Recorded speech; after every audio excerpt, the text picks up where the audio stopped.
Hello everyone, it's Andrea. Welcome back to my channel. I'm here to kick off a week-long YouTube collaboration with the creative design team. And this time around, we are featuring Christmas in July projects. I wanted to come up with an easy scrapbook solution to scrapbook this series of photos. It was a little shopping outing that I took last December with Isabella, and we stopped at a little coffee house. It's a little farm that's local to us where they make their own maple syrup, and then we proceeded on to shop throughout the day. So I just haven't yet documented these photos. I thought that I had the perfect solution, and that comes by way of this little paper collection here. And this is called Iconic Celebrations 6x6 Designer Series paper. And I'm just going to flip through. This was on the top of my pile. Love these pine trees. And I immediately thought of us standing in front of all these beautiful pine trees while we were shopping. I just thought that this paper is going to work really well for that. So I'm going to flip through and you'll see the front and backs. And we go through different seasons. So for instance, this is a fall paper here with the acorns, but it also has this cool polka dot, which can definitely be used in conjunction with a Christmas tree. Just gonna go a little bit more. Here we've got this plaid, and the plaid has some more, I guess almost like fall berries on them. That plaid is perfect to go with those Christmas trees. Here is a striped pattern. That would work with the Christmas trees. It's got some fall leaves on the back. And these, I absolutely love this. This is supposed to be part of a birthday celebration. You'll see the candles. This just reminds me of snowflakes. So you might see this layout recreated with another one of these papers soon. Here we've got some trees, but these are like a pink tree, and we've got some blue snowflakes on the back, apples, and a plaid on the back. So there are lots of patterns that you can mix and match. Here we've got some doves. They'd be great for Hanukkah. We've got just some more trees. These don't have to be Christmas tree themed. Some more confetti paper, more stars. I think this is meant for Hanukkah too, but there's no reason you couldn't use this for confetti in another purpose if you don't celebrate Hanukkah. So anyway, I'm going to use this Iconic Celebration 6x6 stack. In addition to our stack of 6x6 paper, I plan on bringing in just a couple of other items. You are probably familiar with the Round We Go stamp set. If you watched my video last week, I used this stamp set and these dies, the coordinating dies, for a 4th of July layout, and I made these into fireworks or bursts. Now, I had loved this set when I saw it because I also thought of snow. I love that the rosettes could be snowflakes. We had an embellishment like that years ago with Close to My Heart, and I love rosettes. So I thought snow immediately. And the design of this layout, I have a pattern that I'm working with. It has some embellishments, and these will work perfectly. And then instead of being like little bursts, I see these as snowflakes too. So we are going to use some darker paper. We're going to stamp this in probably a white color. We're going to make some white snowflakes, and I have what I think is going to be a hack. Now, you saw me struggling last week with getting my rosettes perfectly round, and I have a hack that I think is going to just change the way that you make rosettes, and drastically so. I'm going to just show you what other papers I'm planning on bringing in. So I'm just going to set aside the photos. First of all, I cut a couple strips of this green Glimmer paper. I cut 2 1/4-inch strips. These are the 4 papers that I have picked out to use. You see the strips here. I have some cardstock. I can't even tell you what brands it is. I had 4 sheets in my stash. I want to use it up. It works well. I don't have all of the Stampin' Up cardstock yet, so I can't match this. So I'm going to use what I have in my stash, and I encourage you. So if you have the Stampin' Up paper, you can definitely use the Stampin' Up paper that matches. If you don't, white would be a good option. Maybe linen from Close to My Heart from way back when. Maybe even some French vanilla. There's lots of possibilities for a background, you know, card stock base for our layouts. Whatever you have, use. But this paper, non-negotiable if you want to make this layout. And so are the Round We Go. So that's where I'm going with this.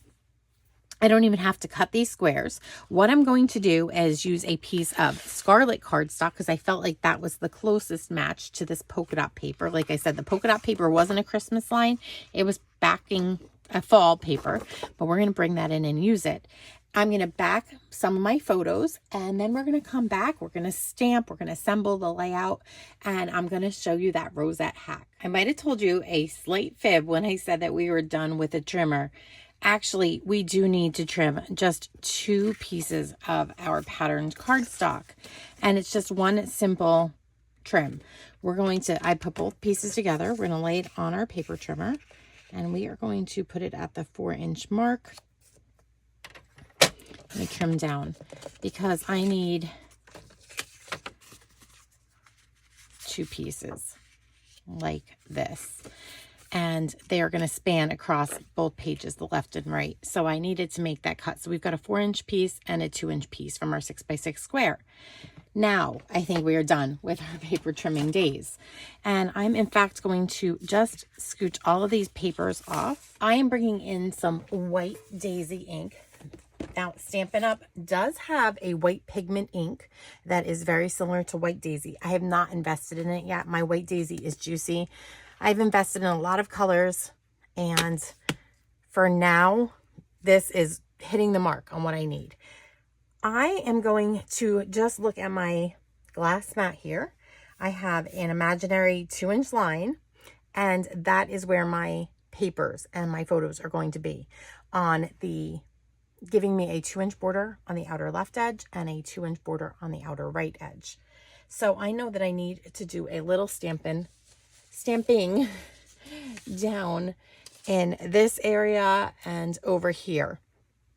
So that's where that little stamp from the Round We Go comes in. Now we use this for fireworks in our last layout. We're going to use it for snowflakes in this layout. And I'm going to just stamp in a few places.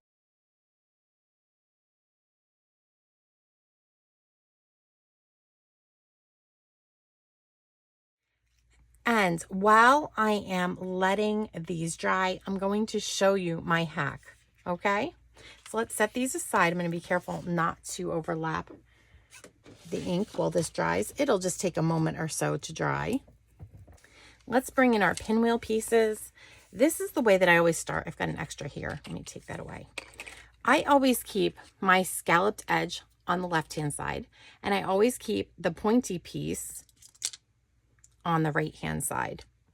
And then I always fold that little tab piece towards me first.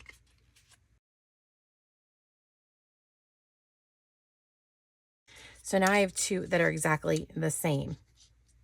The next step is to take a glue, like our liquid glass, and this is, this is the same that we did in that 4th of July layout. Just going to put a little bit onto that tab piece, and I'm going to overlap that tab piece in back of the other. And we are just going to hold that and give that a second to set. I don't try to twist this or bend this into a rosette yet, but I put glue onto this tab piece right here. Then I flip this over and I put that behind. And then we'll give that just a second where we hold it. Again, if you're not sure that the height, I've gotten a little bit better at making these. If you're not sure that the height is the same, you can always just stand it up and make sure that they are the same height. Okay, so give this just a second of your time to, get held. And I'm going to bring in our secret weapon. This is the hack that I've been so excited to show you. I took a trip to my local Dollar Tree. Like I said, I had a problem when I was trying to bend these and hold them in place. So I decided that to make a perfect rosette that I knew where the die was 1 1/2 inches across, I needed to find a container with a top that was 3 inches across, because if the radius is 1 1/2, the diameter had to be 3. And so I found this perfect little iridescent container in the Dollar Tree. Now, there might be a ball jar, a canning jar, something like that you can find. And in the case of Julie's beautiful layout, where she used 3 rosette die cuts to make a bigger 4-inch one, find a 4-inch lid. This will actually help you tremendously. I think you might remember, if you've watched Julie's video, she was trying to push all the edges within to get them even and within the boundary of 4 inches. And you know what? it just kept sliding apart. It's hard. So I'm just going to locate my tabs. My tabs are back here. So I'm going to put this down. I want to keep my scallops out. So when I push this so carefully, look at this. It tucks down neatly into this, and I've got a perfectly formed circle. And it's going to be more important that you get a 4-inch diameter. It could be like anything from a cake pan that's 4 inches to a lid that's 4 inches. It just has to be deep enough that it will hold your object and form a perfect circle. And so this has just made it so easy for me to do. Okay, so we have this all pushed down. The little tabs are facing me at this point because this is the back of our rosette. And I'm going to take just a little square of, this is chipboard. Came with one of my paper packs. You could use cardstock, you could use anything, but I'm just putting a bunch of the liquid glass lightly on the back, and I'm just going to center this. And guess what? This is going to keep this circle perfectly. I'm going to weight it down. You can weight it down with anything that you have and give it a few moments, but it built this beautifully sturdy rosette. It is like a hack that I'm so happy I don't have to struggle with these anymore. I wanted to explore that larger rosette with you for just a moment. Now, remembering back to Julie's Season of Green and Gold layouts that she just did on YouTube last week, she used 3 of the rosette dies, and I've done the same here. So I've got 3 pieces that I've cut out, where on my layout I was using 2 pieces for my rosette. Now I pulled up this little Pyrex dish from my kitchen, and it's about 4.5 inches across the top. It's about 4 on the bottom. So basically this is slanting up. And what I found is that when I went to push my rosette down in, it's hard because it rides up the sides, because then the sides are naturally curved and it just pops up. That didn't work. So ideally, if you could find a container or a lid that is perfectly up and down on the sides, that is ideal. But I decided that I was going to even try this little piece. It's a Workspace Wonder topper. It's like the small tray from Close to My Heart, and it is just about 4 inches on the inside. So I'm not going to say diameter, but 4 inches across the inside. So I thought, let's try that out, because if I can get equal pressure on those 4 sides and it's not slanted up, it is perfectly up and down. I wanted to try to even see what that did for my rosette. So I'm just going to look here. I want to make sure that, again, my tabs are facing me. So here's the tabs. I want the tabs to be up, because if the tabs are up, then I know that I'm working on the back side. So when I put my piece on, so I've just got like this piece of excess. It's almost like it's a piece of chipboard. So I'm just going to go ahead. There's actually a piece. It came from a box. I'm gonna peel that off. I want this to be nice and even. I'm going to make a nice wide circle here, because I know we're gonna have a little bit of an opening. So I've just put some liquid glass on there, and let's get ready. Let's see if this works. Now, look at this. When I shape it down, those 4 pressure points are holding in place in a perfect rosette shape. So even if you don't have something that is circular, as long as you have at least 4 pressure points on the sides, it's going to hold the rosette. And when you pull that rosette out, it's going to be perfect. So this is just, you know, it's just a hack, like I said, that I came up with. I just envisioned that this would work better than just trying to manipulate that circle of rosette circle right here on your glass board or on your Versamat or anywhere where it's just going to pop out. I wanted to give it more of a shape. Now, if you wanted to like make sure, you could twist this in here a bit and, you know, make sure that it is perfectly, you know, symmetrical. So you could definitely twist that rosette to make sure that all sides are bumped into that 4 inch. But so let's pop our little rosette out of our small organizer box and let's see what happens. I'm going to turn this over and I'm going to bring this up, and you're going to see that there is no guesswork. This is a perfect square. It is, or circle. It is a 4-inch rosette that we created using our square piece here to our organizer. And isn't that just a simple way? So you don't have to sit there and fuss and try to make it line up. It's going to do it all naturally for you, and the pressure is going to be evenly dispersed. So you're going to get a much more even rosette than if you were manipulating it by hand on a glass board. I'm going to bring in one piece at a time. I'm just going to lay this down on my glass mat here. Let's bring in all of our pieces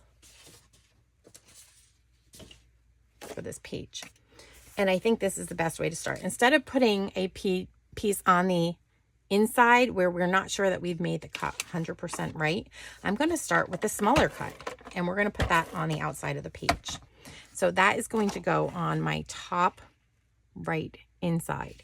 Now I'm going to just pull this towards me just a little bit because it's hard to see when it's so far out beyond where I can see while we're doing this on camera. And I have my first piece. Then I can put the Christmas trees down. And then I know that when I put this up against the original piece, I'm going to be lined up perfectly. So our last two pieces are going to go on here.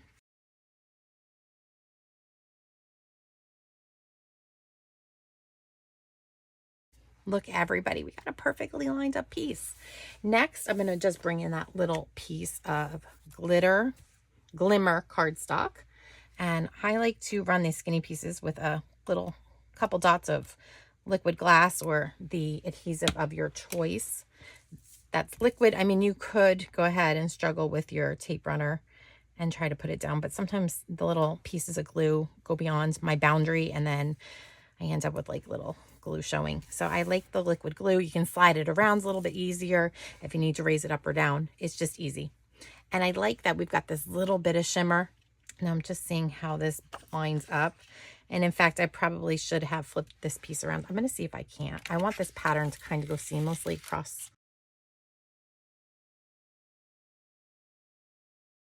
This is how it lines up. Lining things up is important to me. I definitely pay attention to the patterns because I feel like that helps move your eye across the page. So that was a little mistake. I should have checked out which direction I was putting that down in first. And then we have this little piece as well. And this is going to go right there. And that is going to go down next. So it looks like this 6x6 pieces, these 6x6 pieces are going across onto our right page. So I have an abundance of photos. A couple of them are matted, all of the little pieces, matted a bunch of those. And we have just some unmatted photos. And this is how I'm thinking these will go. I would like to put this one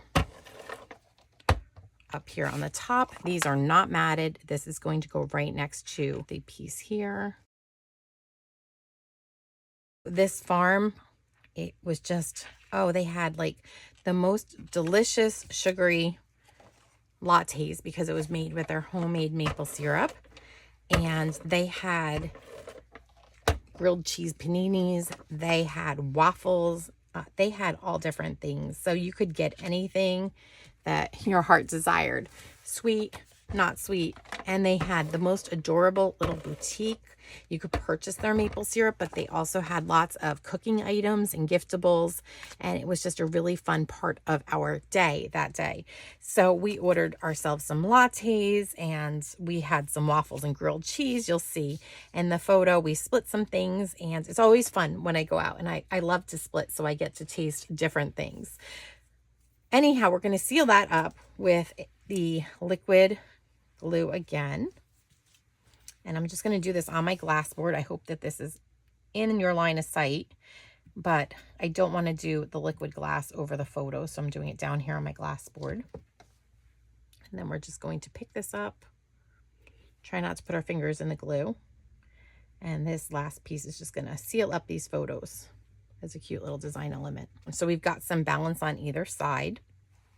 Next, I need to just look at these photos here, and I want us kind of facing each other. I don't like having this arrangement. I kind of like that better. And so I'm going to put these down. This one's going to go down first. This one is going to overlap. And then I have a few matted for matted, 4 matted 2x2 photos. And I have a couple more that are going to end up in a flip flap. I'm going to set those aside. And then I need just a couple down here, a couple up there. And so I'm thinking I'm going to put the 2 of us and the coffee up here.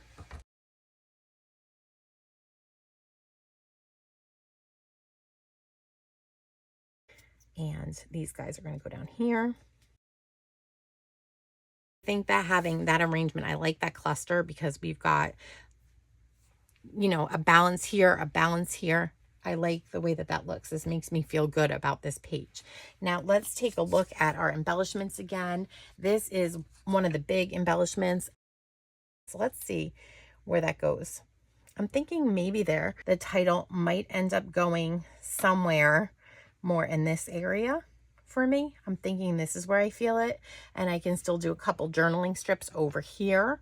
So I think that this is a really good spot for this snowflake. So I'm just going to anchor that down.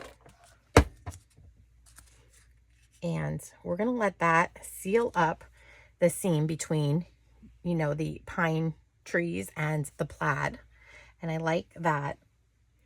And I'm just going to dump out the rest of these pieces out of my little container. And let's see how our little topper's coming out, our little hack piece. So you might need to get something to poke in here to pull it out. So I'm just going to see if I can't get under here with a tool. Like I said, it's going to want to expand as much as it can to the outside, but that was easy. And look, now the lid just seals up my little Dollar Tree container and we're good to go. So I could make a 3rd rosette, but I think that that would, you know, throw the balance of this layout off a bit. So I don't want to do that. And being that I want to run just a few journaling strips somewhere on the layout, I mean, I could put some journaling right here above us, but I think here's a natural place. So this one I kind of want to put over here. And then I've got lots of little pieces to work with. I've cut out a bunch of them because, you know, there could be a 3rd rosette somewhere here. We could make a triangle, but I think 2 is enough because we're going to make a smaller cluster out of some of these kind of snowflakes. So I think that that might be a good spot. I do want to bump some of these up with some foam dots.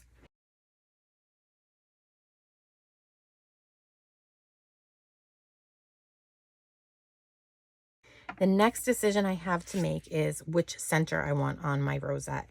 Do I want a big piece like that this time, or do I want a smaller piece? Now, when I was doing this with dark blue rosette pieces, I did not like this big white piece, but I do like the big white piece now for this white on white rosette. So I'm going to adhere that down with just a little liquid glue. Again, put down the other rosette topper right over here. But I love how sturdy these rosettes are. They're really sturdy with that little hack. Now that leaves me a few other little pieces that I can then design with. This too is supposed to have some bursts. So I do believe that I need several up here. And I'm just seeing I need to cover that little mistake right there, that little blur. So maybe, I don't know, I felt like that one might be the best option. This one seems to cover it better than the others. So let me pop that up.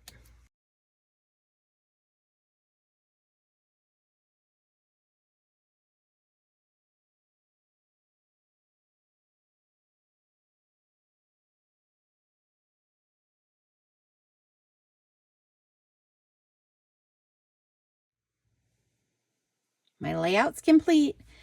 I have a title that is cut out of an old Close to My Heart thin cut, Merry Christmas. I think that works for this collab perfectly well. And again, not a Christmas Day layout, but Christmas season layout. So I like the way that this came together. We have our snowflakes now and our rosette snowflake trailing up the page here. We've got a couple over here. So basically I wanted, like, although I don't have 3 big rosettes, I wanted 3 clusters. So we've got one big cluster trailing up the page. We've got another cluster right here and then a 3rd right here.